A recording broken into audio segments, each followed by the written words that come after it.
What if humans became cold-blooded?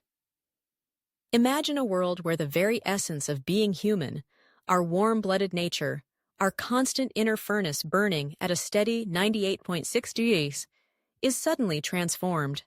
Envision humanity's journey reshaped as Homo sapiens become cold-blooded, their bodies ebbing and flowing in temperature with the world around them. What would change about civilization, survival, daily life, society, technology, and even our stories about ourselves? To answer what it would mean if humans became cold-blooded, let's journey through biology, history, society, and imagination. Begin with understanding what it actually means to be warm-blooded. Mammals, including humans, are endothermic. We regulate our inner temperature with an intricate physiological thermostat, burning food and storing fat to keep ourselves cozy and functional, year-round, hour by hour. This constant heat fuels our organs, sharpens our reflexes, and empowers our muscles. It gives us the freedom to be active almost anywhere, at any time, from frigid polar nights to sweltering noons in the Sahara. It allows us endurance, stamina, and invention, day and night, whatever the season holds. Now, imagine this heat vanished, replaced by the cool logic of cold-blooded existence. Cold-blooded, or ectothermic, beings like lizards and frogs do not produce enough heat within to keep their bodies warm.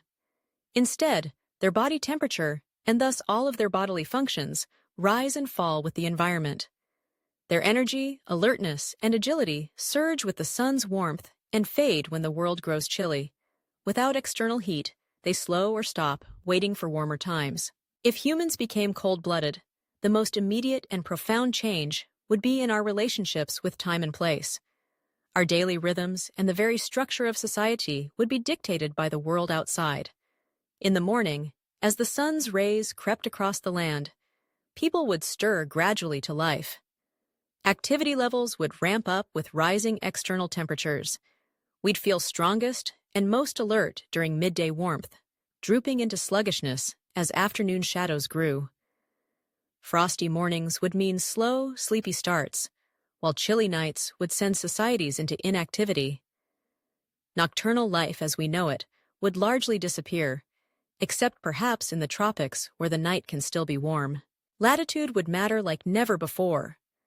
Cold-blooded humanity would thrive in the world's balmiest zones, tropical rainforests, sun-baked savannas, warm coastal regions. The higher the latitude, or the loftier the altitude, the more challenging life would become. In frigid climates, the human story would be one of slow, labored days and long, frozen stretches of inactivity. Migration patterns might become more pronounced, with communities traveling seasonally to follow warmth, as reptiles do. Permanent settlements would cluster around places where heat can be found, such as hot springs or thermal vents, or in areas where the climate is reliably mild all year. Consider cities and architecture through this lens. Buildings would be designed less for shelter from cold and more as ingenious heat traps. Urban layouts would maximize exposure to sunlight, with reflective surfaces, glass canopies, and south-facing courtyards. Entire urban schedules might shift to match the sun, with shops and services opening only at the warmest hours of the day, and public spaces built for basking. Central heating and insulation would be replaced with systems for gathering, storing, and slowly releasing heat.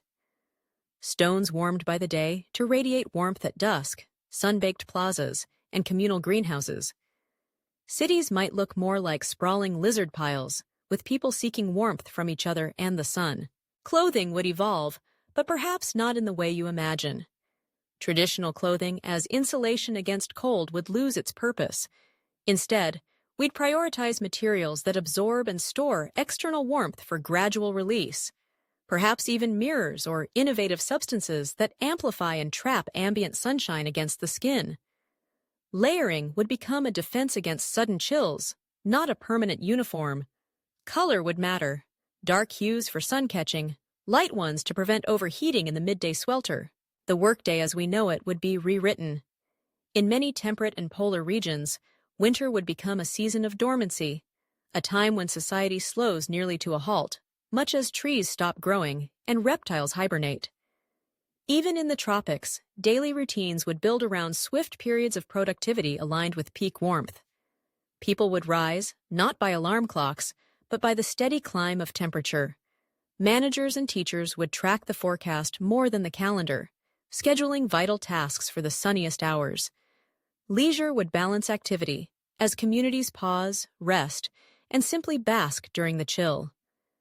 The notion of the night shift would all but vanish, save for those able to generate artificial warmth at great energy expense. Diet and metabolism would transform with this new existence. Warm-blooded humans eat frequently and abundantly because it's our biological furnace's fuel. If cold-blooded, our caloric requirements would plunge, especially in cool weather or during periods of dormancy. Like snakes after big meals, we might be able to fast for long stretches, our digestive processes slowing with our chillier metabolism. This would ease the perpetual pressure to gather or produce vast quantities of food. However, it would also mean less margin for energetic outbursts or bursts of strength. Those would be reserved for the sunniest, warmest times. The relationship between food, energy, and activity would become direct and tangible to all. Medicine and healthcare would undergo a revolution.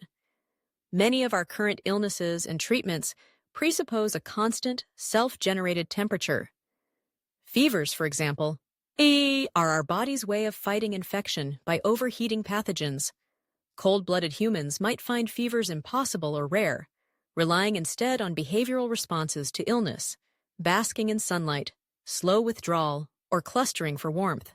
Our immune systems, meticulously evolved for warmth, would have to be rebuilt, perhaps from the ground up. Certain diseases that prey on reptiles and amphibians could become threats, while others might fade away. Medical advice would often center on temperature management, when to warm up, when to cool down, how to use the environment to aid recovery. Our vulnerability would extend to more than disease.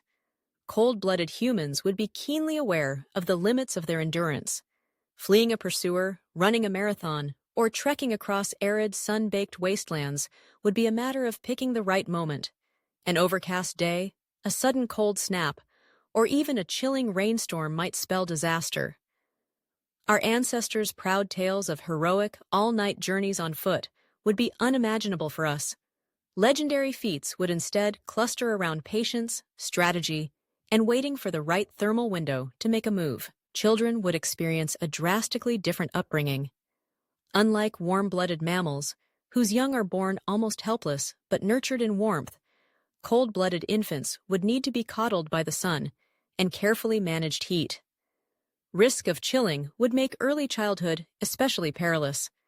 Perhaps a special culture would form of communal nurseries, sun-warmed by ingenious technologies, where mothers and fathers nurture their young in patterns borrowed from crocodile mothers and turtle nests, striving to provide the perfect thermal conditions for vulnerable infants. Migration and travel would be transformed. Long journeys would need to be meticulously planned for available heat. Travel at night or in cold seasons would be dangerous or outright impossible for many. Our great historical feats of oceanic navigation and exploration of the poles might never have happened, or if they did, would be epic tales of reliance on heat sources, perhaps ships furnished with sun-magnifying decks, or land expeditions built around dragging immense solar collectors and fire pits. Certain climates might be functionally impassable for cold-blooded humanity, locking entire regions away as mysterious, ever-chilled frontiers, occasionally visited but never settled. Armed conflict, sport, and physical displays would naturally change as well. Battles would most likely be fought during the warmest hours of the day and in the warmest seasons. Raiding at night would be almost impossible, eliminating the element of surprise and forcing new strategies based on the open daylight hours. Sporting events would be synchronized not just with the clock, but with the forecast, as performance would be intimately tied to the ambient temperature. Heroic sprints, rescue missions, even the act of lifting heavy objects, all would need careful planning, and feats performed in the margins of thermal possibility would be celebrated above all. Our culture, myths, and stories would reflect these realities. Perhaps the world's religions and folklores would tell of figures who could store the sun in their hearts, or legends would revere the rare soul who survives a night's chill. Stories of innovation and triumph would center on the discovery of heat traps, sun-storing stones, or the harnessing of geothermal vents. The sun would be not just a source of light, but a near-sacred provider, central to every ritual and harvest. Technology, too, would take a different path. Our focus would be on maximizing and controlling external warmth. Renewable energy would not just be a matter of environmental trivia, but a life-and-death necessity. Massive investments in solar farms, passive heating, and thermal batteries would arise in every community. Entire industries would sprout around storing heat from day to day, or from hot seasons to cold, perhaps resembling the haystacks and granaries of agricultural societies. Clothing and construction would become more advanced, designed to capture, hold, and release warmth, enabling people to remain active even when weather fluctuates. The role of fire would expand far beyond the cultural and practical uses it holds for warm-blooded humanity. Early humans of our cold-blooded world, struggling to stay active in a chilly dusk or survive a long night, might have prized fire like nothing else, gathering around it not just for food, but for basic functionality. The mastery of flames could become the dividing line between culture and chaos, civilization and the wilderness. Control of fire might even form the backbone of political power, with leaders revered or feared for their ability to keep the hearth lit through the coldest times. Sleep would harmonize with the external world. Rather than a fixed 8 hours, nightly slumber in a cold-blooded species would be highly variable, dependent on environmental conditions. In winter, it might stretch into the human equivalent of hibernation, entire communities entering periods of pooled torpor, emerging only as the environment warms, their metabolism slow, their dreams long and deep. In the tropics, sleep might come in daily cycles, a siesta during the hottest peaks for rest, paired with alert activity during warm mornings and afternoons. This new existence would even alter our brains. Our very cognition, concentration, and creativity would be subject to the caprice of the weather. Memory might work best under optimum warmth. Attention would waver and emotional vitality would ebb during chill. Perhaps scholars would rise to prominence, studying the art of thermal thinking, teaching generations to optimize study and creative work at the right temperature, writing, dreaming, innovating, all in sync with the sun. Marriages and social rituals would reorganize themselves around communal warmth. Gatherings would take place at predictable times, often dictated by the thermal calendar. Some family and cultural traditions might develop around sharing, generating, or ceremonially controlling heat. Winter unions celebrated over communal fires, or summer festivals built around feats of solar endurance. Our ancestors' tales of the fire in the heart would be no metaphor. Love itself might be celebrated as the joining of two bodies to share and amplify the precious golden gift of external heat. If you consider global history, the implications are immense. Civilizations would rise and fall not just with rivers and fertile lands, but with the heat available for collective life. The densest urban centers might always be in the tropics or where geothermal energy is most available. Golden ages would be literally golden, times of high yield, innovation, and activity during periods of sustained warmth. Worldwide, a person's thermal status could be as vital and divisive as wealth. Those able to store, gather, or access reliable heat would hold power, while others would be locked in cycles of dependency or deprivation. In cold-blooded humanity, seasons would be more than changes in fashion. They would mark shifts between times of rapid productivity and periods of necessary slumber. The world's calendar would become layered with rhythms of activity and rest. Harvests, innovations, even wars and treaties would cluster by warmth, and the very idea of a fixed working year would vanish. What about the arts, the sciences, and philosophy, those distinctly human pursuits springing from our restless energy? If we are, literally, slowed by cold and energized by heat, our creative cycles might be rendered highly seasonal. Poetry, invention, and long philosophic discourse would bloom with the sun and fade into hibernation. Serialization, slow-building masterpieces, and epic tales might take years longer to complete, spaced around bursts of thermal energy. Communities would anticipate and treasure these outpourings, knowing they arrive only in rare, bright seasons. How might humanity compensate? With our gift for technology, we would likely develop ingenious ways to trap, transport, and share heat. Solar reflectors perched on rooftops, labyrinthine underground heat exchange systems, and shared community hearths would be common. Transit systems might be built around sunlit tunnels and glass-wrapped walkways, enabling movement between buildings only during safe, warm windows. The search for new sources of ambient heat would drive exploration and invention. Geothermal taps, artificially warmed domes, even the mining of thermal stones. The natural world would interact with us in fascinating ways. Cold-blooded humanity would share the sunlit landscapes with reptiles far more intimately. We would develop an almost kin-like relationship and understanding of their behaviors. Perhaps spiritual and intellectual traditions would draw heavily on the metaphors of basking, waiting, pooling warmth, and strategic rest. Our ancestors might not marvel at the perpetual energy of mammalian predators, but at the cryptic, powerful patience of snakes, crocodiles, and lizards. Disaster and crisis would cast new shadows. Sudden cold fronts or volcanic winters could be catastrophic at a species-wide scale. Survival would depend on rapid, communal efforts to gather and sustain warmth, with history-writing disasters told as tales of cold and silence. Innovations in storing summer heat against these rare, deep chills would rise to revered status. If we turn to the cosmic scale, even exploration beyond our atmosphere would mean rebuilding our science from scratch.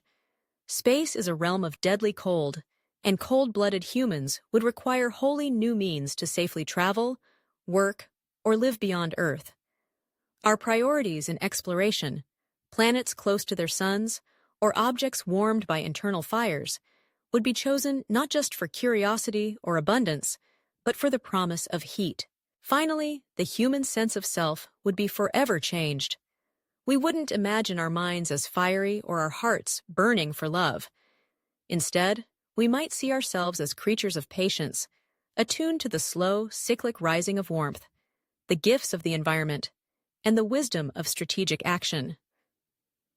Our language, art, and even humor would reflect our slow build, our need for careful calculation, and our reverence for the sun's life-giving glow. In this world, the challenges would be profound, but so would the opportunities. Cold-blooded humanity would gain a new intimacy with the natural world, a humility before the cycles of climate and sun. Creativity would flourish in bursts, patience and planning would become core virtues, and the story of humanity would be one of adaptation, not by domination and control, but by waiting, basking, and flourishing whenever the right warmth arrives. Our history would not be a narrative of ceaseless striving, but a series of synchronized dances between the inner rhythms of our bodies and the vast, luminous rhythms of the sun. Ultimately, the world of cold-blooded humanity would remind us that our greatest powers, invention, imagination, community, are not only gifts of biology, but the triumphs of adaptation. Our lives may be different, our struggles unfamiliar, but at heart, the human story would endure. A tale of life shaped by the turning of the earth, the outpouring of the sun, and the unbreakable will to survive, adapt, and find meaning in every ray of light. Thank you for watching the video. What do you think about today's topic? Feel free to share your thoughts in the comments below. If you enjoyed it, don't forget to like and share the video to support the channel. Thanks again, and see you in the next video.